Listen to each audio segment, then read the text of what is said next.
প্রিয় বন্ধুরা, আমি এস এম কামরুজ্জামান উজ্জ্বল। আমার চ্যানেল এস এম কে ব্লগের পক্ষ থেকে আপনাদেরকে স্বাগতম ও অভিনন্দন।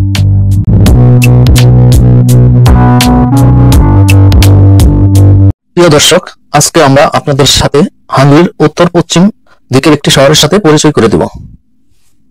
এই শহরটির অবস্থান হাঙ্গেরির বুদাপেস্ট থেকে অস্ট্রিয়ার রাজধানী ভিয়েনা এবং স্লোভাকিয়ার রাজধানী ব্রাতিস্লাভা এই তিনটি শহরের মধ্যে সংযোগ স্থলে এই শহরটির অবস্থান, যা একটি গুরুত্বপূর্ণ সড়ক পথ। এই তিনটি শহরে প্রবেশ করার জন্য যে সংযোগ সড়কটি রয়েছে তার মাঝখানে এই শহরটির অবস্থান, যা হাঙ্গেরির উত্তর পশ্চিম প্রান্তে অবস্থিত এবং সীমান্তবর্তী শহর অস্ট্রেলিয়া ও স্লোভাকিয়ার সাথে সীমান্ত সংযোগ রয়েছে। আমাকে অনেক সুন্দর বুঝছে। হ্যাঁ না এই যে সুন্দর একটা কোমরে হাত দিছো, একটা পকেটে হাত দিছো।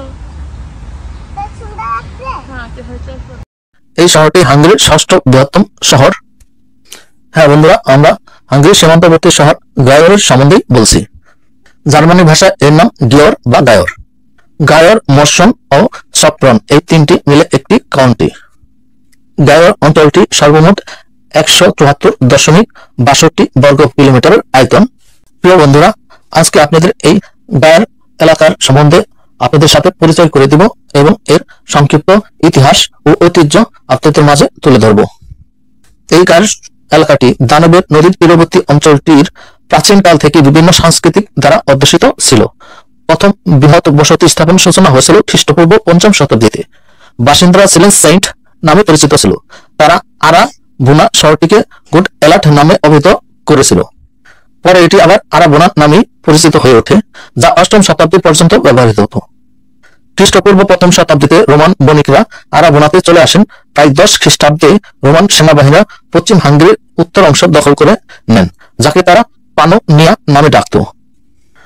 যদিও তারা পূর্বে বসবাসকারী উপজাতিদের ক্রমাগত আক্রমণের ফলে 4র্থ শতাব্দীতে রোমান সাম্রাজ্য এই অঞ্চলটি পরিত্যাগ করে, তবু এই অঞ্চলে প্রচুর পরিমাণে জনবসতিপূর্ণ ছিল। এই অঞ্চলে 500 সালের দিকে এই অঞ্চলটি স্লাভাকের দ্বারা এবং 546 সালে লাম্বার্ডদের দ্বারা এবং 568 থেকে 800 সাল পর্যন্ত আবারদের দ্বারা বসতি স্থাপন ছিল। সেই সময় ফ্লাক্সিক বা স্লাভিক প্রভাবের অধীনে ছিল। এই সময় এটিকে রাব্বা বা পরে রব বলা হতো এই শহরটিকে। এরপর 880 সাল থেকে 894 সালের মধ্যে এটি গ্রেট মোরাভিয়ার অংশ ছিল এবং তারপরে কিছুক্ষণের জন্য পুরো ফ্লাক্সিক আধিপত্যের অধীনে ছিল। 900 সালের দিকে মাগরারা শহরটি দখল করে নেন। এরপর পরিত্যক্ত রোমান দুর্গটি সুরক্ষিত করে এবং হাঙ্গেরির প্রথম রাজা স্টিফেন প্রথম সেখানে একটি এপিস্কোপেট প্রতিষ্ঠাতা করেন। হাঙ্গেরিদের অধীনে চলে আসার পর এর শহরটির নাম হয় গিয়র। সম্ভবত পুরাতন হাঙ্গেরিয়ান ব্যক্তিগত নাম গিয়র থেকে এই গিয়র শব্দটি এসেছে।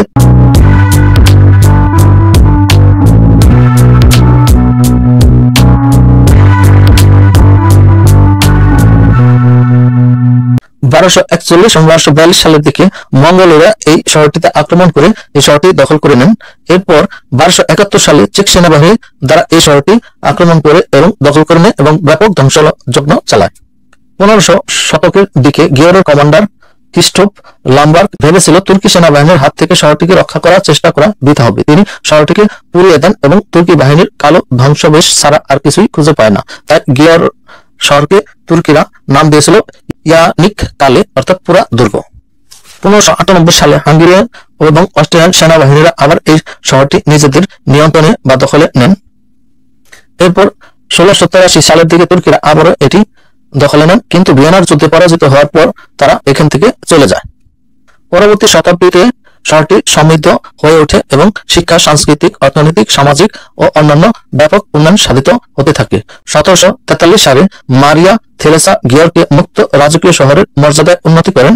1809 সালের পঞ্চম জোটের যুদ্ধের সময় এই স্থানে গিয়রে যুদ্ধ বা রাবের যুদ্ধ সংঘটিত হয়। সেখানে ইউজিন ডি বিউহানসের সেনাবাহিনী হাঙ্গেরি মহৎ বিদ্রোহী মিলিশিয়া ও আর্চডিউস জোসেফ এবং জোহানের নেতৃত্বে অস্ট্রিয়ান বাহিনীকে পরাজিত করেন এবং নেপোলিয়ন বাহিনী দুর্গটি দখল করে নেন। 19 শতকের মাঝামাঝি সময়ে দানুবের নদীতে স্টিম শিপ চলাচল শুরু করলে 1861 সালের পর বুদাপেস্ট ও কানিসজার সাথে রেললাইনের স্থাপন করা হয় এবং শিল্পায়ন দ্রুত বৃদ্ধি হতে থাকে এবং সমৃদ্ধ শহরে পরিণত হতে থাকে। কিন্তু শহরটি দ্বিতীয় বিশ্বযুদ্ধের সময় ব্যাপক ক্ষতি সাধিত হয়। বর্তমানে শহরটি একটি জনবহুল, গুরুত্বপূর্ণ এবং ব্যবসায়িক প্রাণকেন্দ্রে পরিণত হয়েছে এবং ইতিহাস ঐতিহ্যের একটি গুরুত্বপূর্ণ স্থান। তাই এই শহরে প্রতি বছর প্রচুর পরিমাণে পর্যটক আসে এবং ইতিহাস, ঐতিহ্য এবং পুরাতন বহু বছরের ভবন, দালানকোঠা, স্থাপনা দেখে তারা মুগ্ধ হন।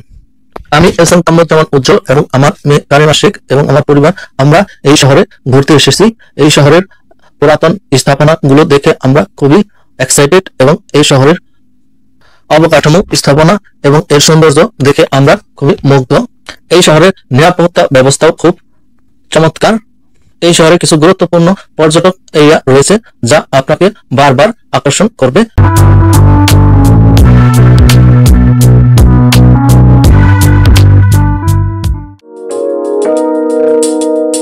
এখন আছি গিয়র শহরের একটি গুরুত্বপূর্ণ পর্যটন কেন্দ্রে, গিয়র ক্যাথেড্রাল বাসিলিকার সামনে।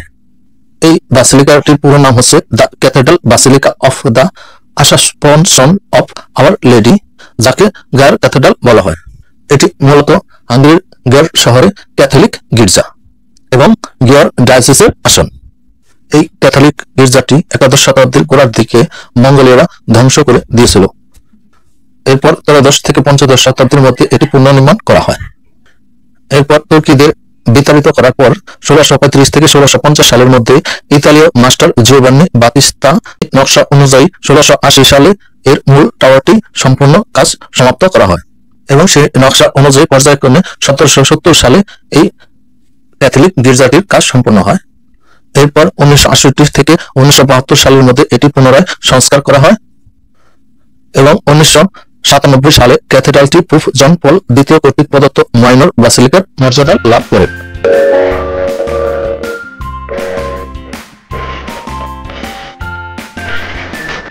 গিয়র শহরে বিশপের দুর্গ। এই বিশপের দুর্গটি ঐতিহাসিক শহর গিয়রের কেন্দ্রস্থলে এই কাপ্তালান ডম্ব পাহাড়ের সর্বোচ্চ স্থানে ও মুসোলিনি দানুব রাবা নদীর সঙ্গম স্থলে অবস্থিত এবং বাসিলিকার পাশে। এটি গিয়রের সবচেয়ে উল্লেখযোগ্য এবং প্রাচীনতম স্মৃতিস্তম্ভ। এটি গিয়রের বর্তমান বিশপের বাসভবন। এই বিশপ দুর্গটি 1594 সালে তুর্কিরা দখল করে নেয়। এর 4 বছর পরে 1598 সালে আবার এটি হাঙ্গেরিয়ানদের দখলে চলে আসে। গিয়র বিশপ দুর্গের ভিতরে দানুবের নদীর কাপ্তালান ডম্বের ধারে রয়েছে একটি সে সময় ব্যবহৃত কামান ও গোলাবারুদের একটি প্রদর্শনী পার্ক রয়েছে, যেখানে সারিবদ্ধভাবে রাখা হয়েছে কামানগুলি, যা দেখতে খুবই আকর্ষণীয়, যা পর্যটকদের বা দর্শনার্থীদের আকর্ষণ করে। কামানগুলির দেখতে খুবই চমৎকার। সেই সময়ের কামানগুলি দেখলে বোঝা যায় যে এই দুর্গের কতটা শক্তিশালী ও সমৃদ্ধ ছিল। কামানগুলি ঢালাই লোহার তৈরি, পুরুত্ব অনেক বেশি। এই কামানগুলি দেখলেই আপনার ইতিহাস ঐতিহ্যের কথা মনে পড়ে যাবে, যে তখন কিভাবে যুদ্ধগুলি সংগঠিত হতো এবং কামানের গোলা কিভাবে মানুষ ও সমৃদ্ধশালী জনপদকে ধ্বংস করত। আমার মেয়ে কারিমা এই কামানগুলি দেখে খুবই এক্সাইটেড, উত্তেজিত, খুবই আনন্দিত। সে এই কামানগুলি নেড়েচেড়ে দেখছে, এর কখনো এর উপরে উঠছে, কখনো এর সম্মুখভাবে গিয়ে দেখছে এবং সে বারবার জিজ্ঞাসা করছে এগুলি কি। এগুলি দেখতে খুবই চমৎকার, তার কাছে এগুলি খেলার সামগ্রী মনে হচ্ছে, তাই সে সর্বদাই এগুলি নিয়ে খেলা করছে। কখনো এর পিঠে চড়ছে, কখনো এর সম্মুখভাগে গিয়ে এর সাথে আনন্দে মিশে একাকার হয়েছে। আমরা এতগুলি কামান একসঙ্গে দেখে খুব মুগ্ধ হয়েছি এবং আশ্চর্য হয়েছি যে একসাথে কতগুলো কামান এখানে সারিবদ্ধভাবে রাখা হয়েছে, যা আমাদের ভ্রমণের এক নতুন অভিজ্ঞতার অর্জন করে দিয়েছে।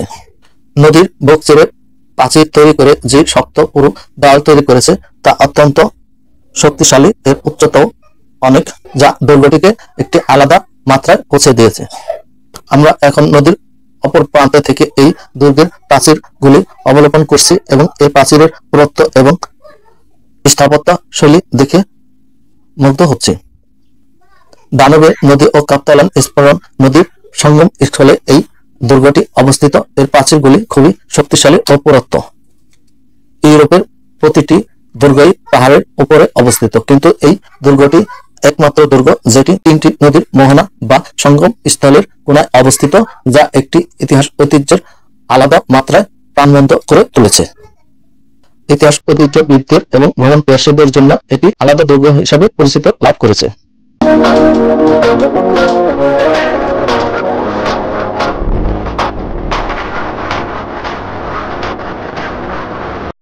বিশপের দুর্গের মূল অংশটি হল 4তলা আবাসিক টাওয়ার, যা একটি শক্তিশালী দোতলা স্তম্ভকার কাঠামো, যার উপরের অংশটি বার্গ দাসের দক্ষিণে একটি গথিক চ্যাপেল নির্মিত আছে, যার একটি এফ ছিল যা অষ্টভুজের 3 দিক থেকে বন্ধ করা ছিল। এই গেট দিয়ে প্রবেশ করলে আমরা একটি ব্যারেল বন্ডেজ দরজা পাবো, যার এই দুর্গের ভিতরে একটি ইটের তৈরি কূপ অবস্থিত রয়েছে, যা বিশপের দুর্গের মধ্যে সবচেয়ে প্রাচীন কূপ। সম্ভবত এটি 16 শতাব্দীতে নির্মিত এবং উঠোনের প্রবেশদ্বার থেকে বিশপের দুর্গের টাওয়ারে যাওয়ার জন্য একটি সিঁড়ি রয়েছে, যার নিচের অংশটি 16 শতাব্দীর পূর্বে দেখা আবাসিক টাওয়ারের চেয়ে অনেক পরে নির্মিত হয়েছে। মিনারের বর্তমানে উপরের অংশটি 18 শতকে নির্মিত হয়েছিল। বিশপের প্রাসাদের সরল বারক স্থাপত্য শৈলীতে, যা দক্ষিণ দিক থেকে আবাসিক টাওয়ারের সাথে সংযুক্ত করেছে। এই প্রাসাদের ভিতরে সুসজ্জিত রয়েছে অত্যন্ত মূল্যবান আসবাবপত্র। এর সমৃদ্ধভাবে সজ্জিত সোনালী খচিত আসবাবপত্রগুলো অসাধারণ সুন্দর। এই প্রাসাদের সিঁড়ির প্রথম তলা থেকে আমরা প্রাসাদের চ্যাপেলে পৌঁছতে পারি।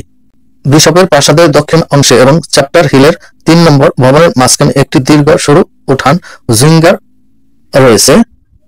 মধ্যযুগে এখানে একটি প্রতিরক্ষামূলক খাত তৈরি করা হয়েছিল, যা বিশপের দুর্গকে চ্যাপ্টার হিলের বাকি অংশ থেকে পৃথক করা হয়েছে।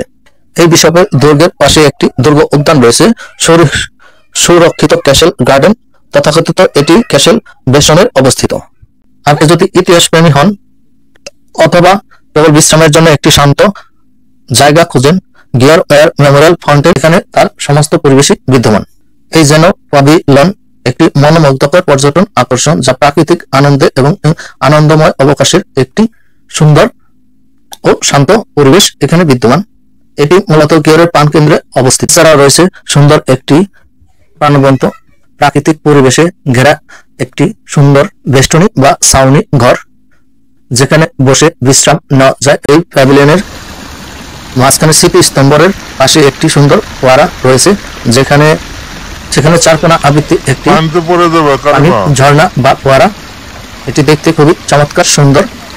আমার মেয়ে কারিমা এটি দেখে খুবই উল্লাসিত, সে এখানে খেলা করছে।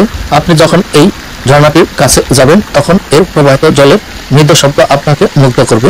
যেন প্যাভিলিয়ন শুধু একটি পার্কই নয়, এটি একটি সাংস্কৃতিক কেন্দ্র, যেখানে শিল্প ও সঙ্গীত একত্রিত পরিবেশন হয়।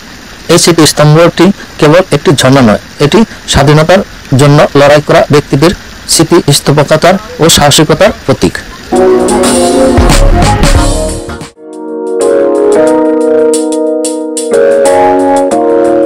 হর্নবেট লেগেট হর্নবেট গ্রোভ পার্কটির অবস্থান গায়ের রেল স্টেশনের একদম সামনে।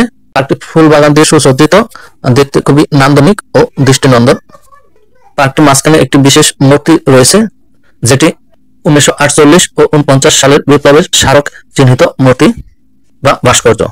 ভাস্কর্যটির নাম বেলা মার্কস এবং কার্লি সানি। ভাস্কর্যটি নির্মাণ করা হয় 1902 সালে। এটি চুনাপাথর দিয়ে তৈরি ওবেলস্কের ব্রোঞ্জ মূর্তি। আমরা এখন রেল স্টেশনের সামনে পার্কে অবস্থান করছি। এখান থেকে রেল স্টেশনের ভবনটি দেখা যাচ্ছে। রেল স্টেশনের ভবনের স্থাপনা শৈলীও খুব চমৎকার দৃষ্টিনন্দিত। ঠিক শৈলীতে নির্মিত এই স্থাপনাটি প্রাচীন ও ইতিহাসের অংশ। গায়ের শহরের একটি প্রাচীনতম ভবন। গিয়ার ফাউন্টেন বা ঝর্ণা গিয়ার শহরের কেন্দ্রস্থলে মিউজিক্যাল ফোয়ারা গিয়ারের সাথে গিয়ার সিটি হলের বিপরীতে এবং মেঘে হাজরাত স্কোয়ারে এই ঝর্ণাটি অবস্থিত। এই ঝর্ণাটি দিনে কয়েকবার সঙ্গীত আলোক অনুষ্ঠানের মাধ্যমে দর্শনার্থীদের আনন্দ দেয়। এই ঝর্ণাটি দিনের সকাল 9টা থেকে রাত 10টা পর্যন্ত খোলা থাকে। প্রতি ঘন্টায় এর মধ্যে সঙ্গীত আলো পরিবেষ্টিত হয়। সুন্দর ঝর্ণাটি যা সঙ্গীত শব্দে ভেসে যায়, এটা খুবই আনন্দদায়ক। এই ঝর্ণা সেতুর 2 পাশে একটি করে জলের বন্দুক আছে, যা সেতুর উপর দিয়ে খিলান আকৃতিতে জল ছুড়ে খুবই সুন্দর ও আকর্ষণীয় দৃষ্টিনন্দিত এই ঝর্ণাটি দেখতে খুবই চমৎকার ও মনোমুগ্ধকর। আমি এস এম কামরুজ্জামান ও আমার মেয়ে কানিমা শেখ ও আমার পরিবার আমরা এখন এই ঝর্ণাটির সামনে অবস্থান করছি এবং এর সৌন্দর্য উপভোগ করছি। ঝর্ণাটি চমৎকার ফোয়ারার জলরাশি বায়ুতে বিচরণ এবং এর মধ্যে বিভিন্ন আলোক সজ্জায় বিভিন্ন রংধনু সৃষ্টি করে এবং জলের আলোর খেলার যে সৌন্দর্য প্রতিফলিত হয় তা দেখতে অত্যন্ত চমৎকার ও দৃষ্টিনন্দিত। এই ঝর্ণার জলের বিস্ফোরণ ও এলইডি আলোর সমন্বয়ে যে সৌন্দর্য প্রস্ফুটিত হয় এর নাম বলিউড বুল। 1970 সালের দশকে নির্মিত এই ঝর্ণাটি 1999 সালে এবং 2009 সালে আংশিকভাবে সংস্কার করা হয়েছিল। 2016 সালে সম্পূর্ণভাবে সংস্কার করা হয়েছে এবং বর্তমানের অবস্থায় রূপান্তরিত করা হয়েছে।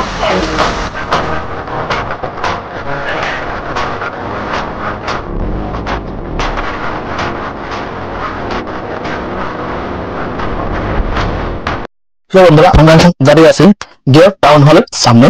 একটি খুবই চমৎকার দৃষ্টিনন্দন নান্দনিক স্থাপনার শৈলীতে নির্মিত একটি সুন্দর ও আকর্ষণীয় ভবন এই গিয়ার টাউন হল।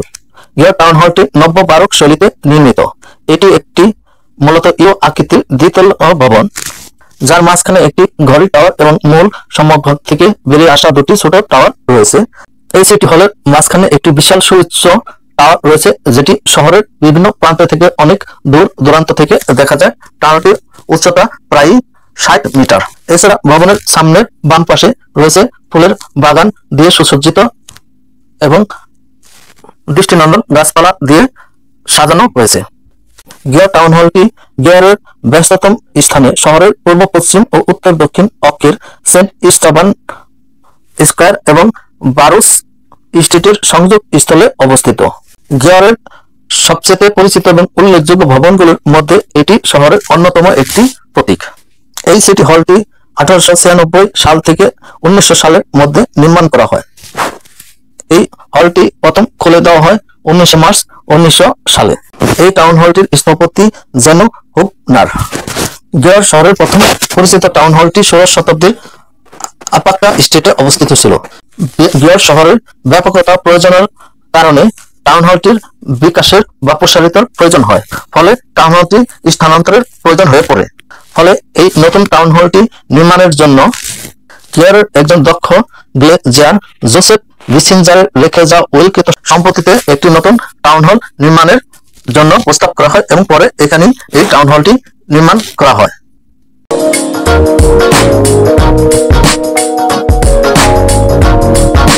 এছাড়াও ভবনের সম্মুখ ভাগের ডান পাশের ফুলের বাগানের মাঝখানে একটি স্থাপনা রয়েছে, যেটি গিয়ার লাভ সাইন, যা দেখতে খুবই চমৎকার এবং ভ্রমণ রসিকদের জন্য খুবই আকর্ষণীয়, যেখানে ছবি তোলা এবং ভিডিও করার জন্য চমৎকার পরিবেশ রয়েছে। তাই আমরা এখানে সবাই মিলে সপরিবারে আমি কারিমা এবং সবাই মিলে এখানে চমৎকার কিছু ছবি তুলেছি এবং এখানকার ভিডিও এখন ধারণ করছি, যা আপনারা স্ক্রিনে দেখতে পাচ্ছেন।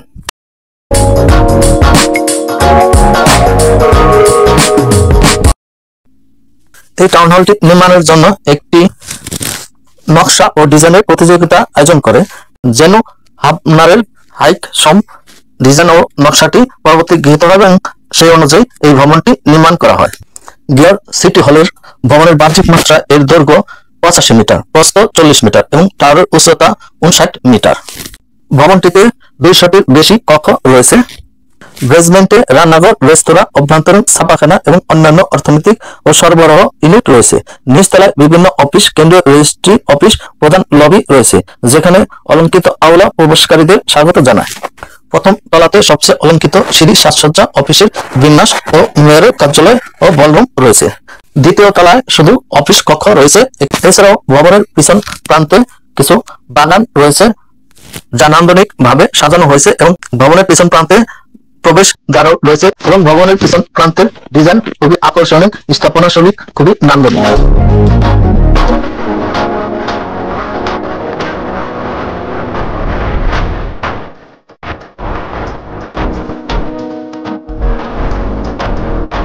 Singer Joseph park.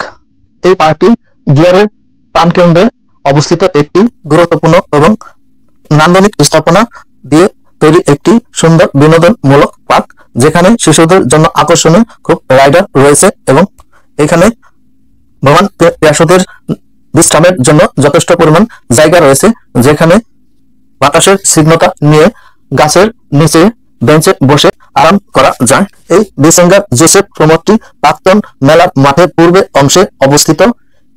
এই পার্কটির পশ্চিমে রয়েছে সিটি হল এবং বারুস ব্রিজ, পূর্বে নাডুর আন্ডারপাস এবং উত্তরে সেন্ট ইস্তাবান স্ট্রিট এবং দক্ষিণে শান্ত ছোট রাস্তা। এর মাঝখানে এই বিসেঞ্জার প্রমোদটির অবস্থান। আমি এস এম কামরুজ্জামান উজ্জ্বল এবং আমার মেয়ে কারণ আশিক এখানে এসে খুবই আনন্দিত এবং ভালো লাগছে। পরিবেশটা খুবই চমৎকার ও সুন্দর। আমরা একটি দোলনায় বসে খুবই আরাম ও আয়েশ করছি এবং সময়কে উপভোগ করছি।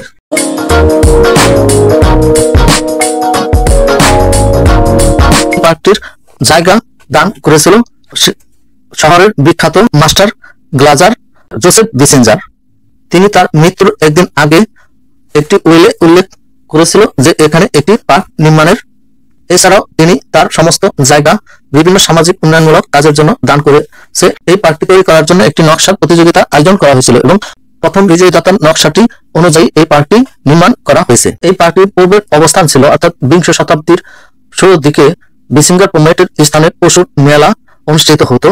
ঘোড়া এবং গরুর বাজার চত্বর এখানে অবস্থিত ছিল এবং এখানে শনিবারের বাজার বসতো হয়েছিল, যার মাঝখানে যেন কেরেনির একটি ভাস্কর্য দল অবস্থান করছে। এই ভাস্কর্য দলটি খুবই দৃষ্টিনন্দন ও চমৎকার গঠনশৈলীতে তৈরি, যা পর্যটকদের আকর্ষণ করে। আমার মেয়ের কারিমা খুব এই ভাস্কর্যগুলি দেখে খুবই এক্সাইটেড এবং আনন্দিত। সে এই ভাস্কর্যের সাথে ছবি তুলছে এবং আনন্দ উল্লাসে মেতে উঠেছে। এই বছরই 1956 সালে বিপ্লবের সম্মানে পাল দেইমের কালো মার্বেল পাথরের মূর্তিটি গলগোধা পার্কে স্থাপন করা হয়েছিল, যা দেখতে খুবই চমৎকার ও আকর্ষণীয় দৃষ্টিনন্দন। পার্কটির মূল আয়তন 29,000 বর্গ মিটার, 120 মিটার প্রস্থ এবং প্রায় আধা কিলোমিটার দীর্ঘ। এই পার্কটির ভিতরে শিশুদের জন্য চমৎকার কিছু রাইডার রয়েছে, স্লিপার রয়েছে। আর কারিমা এই স্লিপার গুলি দেখে খুবই আনন্দিত এবং এই স্লিপারে খেলা মগ্ন হয়ে উঠেছে। সে সর্বদাই খেলতে পছন্দ করে, তাই এগুলি পেয়ে সে খুবই আনন্দিত।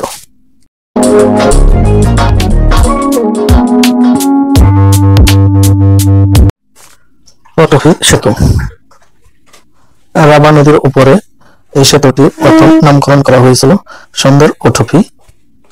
সেতুটি একটি শিল্প স্মৃতিস্তম্ভ। সিটি সেন্টারের পশ্চিম অংশ মুনকাশি স্ট্রিটের শেষ প্রান্ত থেকে নিউ টাউন পর্যন্ত এই সেতুটি পটভি স্কোয়ার ওয়াই স্ট্রিটে চলে গেছে। 19 শতকের দ্বিতীয়ার্ধে এখানে একটি কাঠের সেতু ছিল, যা 1932 থেকে 1933 সালে নির্মিত লং ব্রিজের স্থলাভিষিক্ত হয়। এটি যখন নির্মাণ করা হয় বা নকশার সময় এই ব্রিজটি ছিল ইউরোপের দীর্ঘতম স্পান সেতু এবং সম্পূর্ণরূপে ঢালাই করা ইস্পাত সেতু। এই সেতুটির ডিজাইন করেছেন ওয়াগন ফ্যাক্টরির একজন প্রকৌশলী জোসেফ ল্যাঙ্গেল। দ্বিতীয় বিশ্বযুদ্ধের সময় জার্মানি সেনারা এই সেতুটিকে ধ্বংস করে দেয়। পরবর্তী সময়ে ওয়াগন শ্রমিকরা এই সেতুটির পুনর্নির্মাণ করে। সেতুটি হতে শহরের উভয় দিকের একটি সুন্দর দৃশ্য অবলোকন করা যায়। উত্তরে রাজদ্বীপ এবং পিছনে পুরাতন শহরের বালিগুলি এবং সামনে চ্যাপ্টার হিলের উপরে কার্মেলাইট গির্জা এবং বিশপের দুর্গ এবং বাসিলিকার টাওয়ারগুলো রয়েছে। দক্ষিণে উজবারিসের সংস্কারিত এবং ক্যাথলিক গির্জার সিলুয়েট।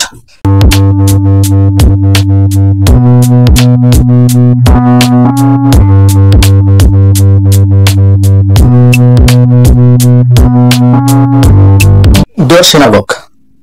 সিনাগগ হলো হাঙ্গেরির গিয়ারের উজবারাস পাড়ায় অবস্থিত একটি ইহুদি উপাসনালয়। এটি 19 শতকের 98 স্টাইলে নির্মিত হয়েছিল এবং বর্তমানে এটি একটি জাদুঘর হিসাবে পরিচালিত হচ্ছে, যেখানে ইহুদিদের শিল্প সাংস্কৃতিক অনুষ্ঠানগুলি অনুষ্ঠিত হয়। 1868 সালে সিনাগগটি নির্মাণ করা হয়। এর স্থপতি ভেস্কো কারেলি।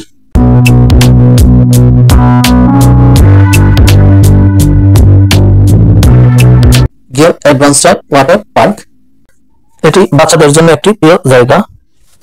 এখানকার বিশেষ আয়োজন বা রাইডার হচ্ছে জঙ্গল স্লাইড ওয়ার্ল্ড। এখানে গোসল করা এবং স্লাইড দেওয়ার একটি দারুণ অভিজ্ঞতা অর্জন করা যায় এবং এখানে খুবই স্বাচ্ছন্দ্যে আনন্দ উপভোগ করা যায়। 50 মিটার লম্বা শিরাকি পুলটি হাঙ্গেরির বৃহত্তম এসপি পার্ক দ্বারা প্রতিস্থাপিত। পার্কটি মোসেনি, দানুবিউ এবং রাবা নদীর সঙ্গম স্থলে হ্যানিস্টোকের জলাভূমির ও নদীর পাশে অবস্থিত। সপরিবারে এখানে আনন্দ উল্লাসে মেতে উঠতে পারেন এবং সারাদিন গোসল করতে পারেন এবং স্লাইড ব্যবহার করে স্লিপিং এবং অন্যান্য রাইডারগুলি ব্যবহার করে আপনি আনন্দ উপভোগ করা এবং একটি সুন্দর সময় অতিবাহিত করা যায়। গিয়ারের প্রাণকেন্দ্রে এই স্লাইডটি অবস্থিত।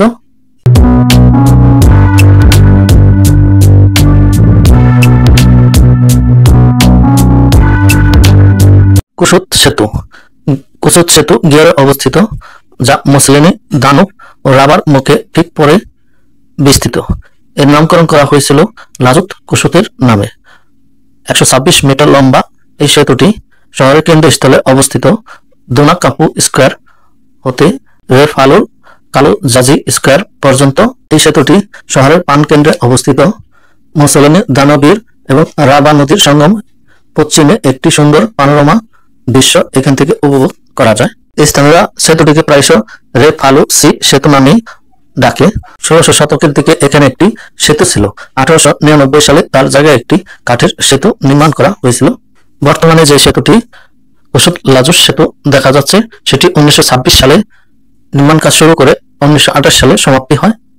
কিন্তু দ্বিতীয় বিশ্বযুদ্ধের সময় জার্মানি সেনারা এই সেতুটি ধ্বংস করে দেয়। পরবর্তীতে 1950 সালে এর পুনর্নির্মাণ কাজ সম্পন্ন করা হয়।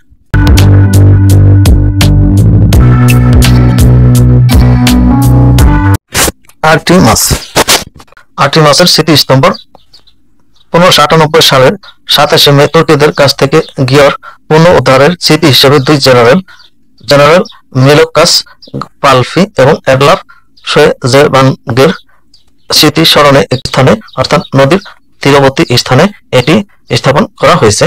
চারপাশে রয়েছে কুসুত সেতু এবং দানুবে নদী। সেতুটির গঠন কাঠামো ও নির্মাণশৈলী অত্যন্ত চমৎকার।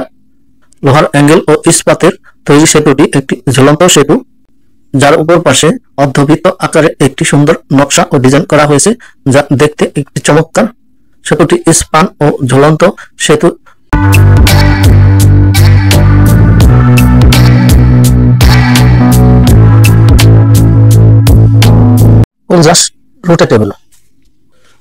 রোটেটেবল মিরর গায়া শহরে পর্যটকদের একটি দৃষ্টিনন্দন ও আকর্ষণীয় ভ্রমণ স্পট।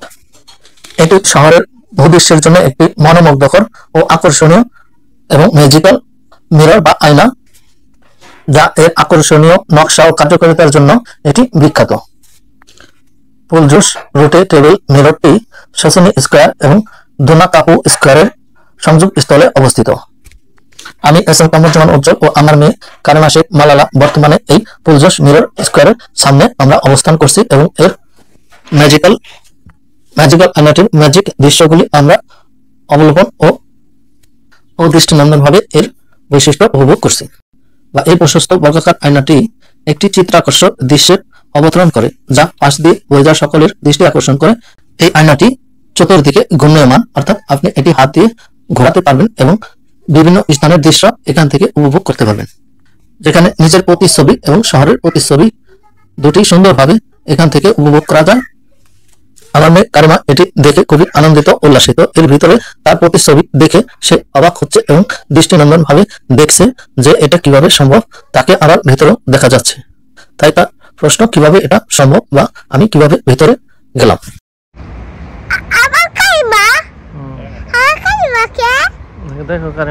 এখানে এসে ছবি তুলতে বা নিজের প্রতিচ্ছবি দৃশ্যমান দেখতে সবাই পছন্দ করে এবং তাই এখানে আসে এবং নিজের প্রতিচ্ছবি এখান থেকে সুন্দরভাবে অবলম্বন করে। বিশেষ করে শিশুরা, ছোটরা এটি খুবই পছন্দ করে। এটি খুব আনন্দদায়ক হয়ে ওঠে তাদের জন্য। এই মনোমুগ্ধকর নান্দনিক উজ্জ্বল আয়নাটি গায়ের প্রাণবন্ত দোনাকাপু স্কোয়ার। দোনাকাপু স্কোয়ার হলো গিয়রের 3টি প্রতীকী স্কোয়ারের মধ্যে একটি। এটি উত্তরে মুসলিনা দানুবে নদীর সীমানায় অবস্থিত এবং এটি নামকরণ করা হয়েছে পুরাতন দুর্গের দানুবের গেট থেকে, যাকে অনেক সূত্রে জল গেটের নামে উল্লেখ করা হয়েছে।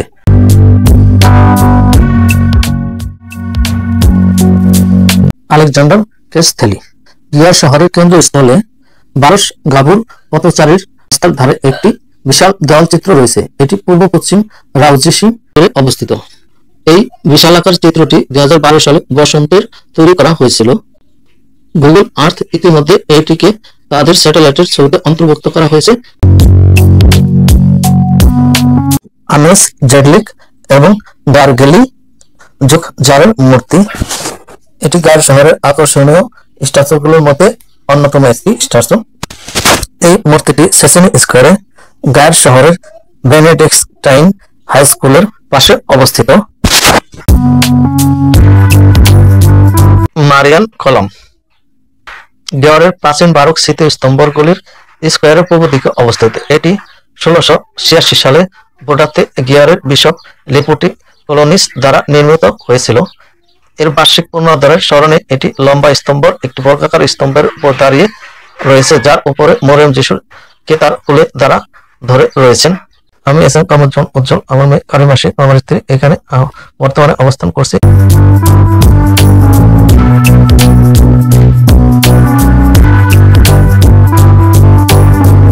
এই স্কোয়ারের আশেপাশে খুব সুন্দর ও আকর্ষণীয় বারোক শৈলীতে নির্মিত কিছু ভবন রয়েছে, যা সেই সময় বিভিন্ন কার্যকলাপ শহরের মূল কেন্দ্রীয় কার্যগুলি এখান থেকে পরিচালিত হচ্ছে।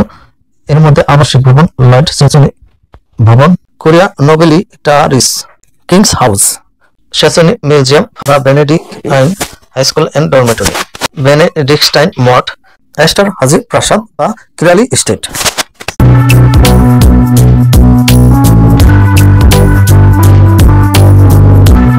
ওল্ড টাউন গায়ারের ওল্ড টাউন মূলত গায়ারের দুটি টাউন বা সিটি হল রয়েছে, একটি নিউ টাউন অর্থাৎ নগর সিটি টাউন এবং অপরটি হচ্ছে ওল্ড টাউন বা পুরাতন সিটি হল। এই পুরাতন সিটি হলটি 1560 সাল থেকে বর্তমানের স্কোয়ারে টাউন হল নামে দাঁড়িয়ে আছে। বর্তমানে ভবনটি 1753 থেকে 54 সালের মধ্যে নির্মাণ করা হয়েছিল।